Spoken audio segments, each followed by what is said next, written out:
When a computer is powered on, the BIOS or UEFI firmware performs a post-power on self-test and then looks for the master boot record on the primary hard drive. Once it finds the master boot record, it transfers control to the bootloader code.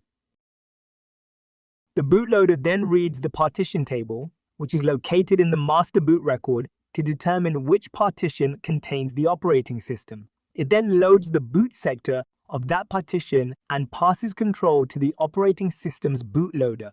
The operating system's bootloader then takes over and loads the operating system into memory, allowing the computer to boot and become operational.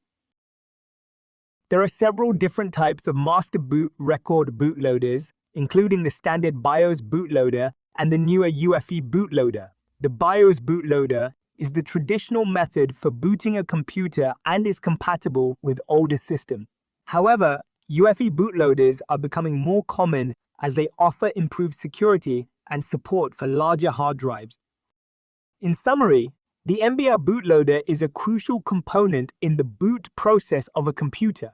It is responsible for loading the operating system and passing control to the operating system's bootloader.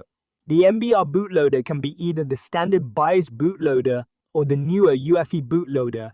Here at DragonZap, we have courses to both learn assembly language and learn kernel development. To find out more, see the YouTube video description.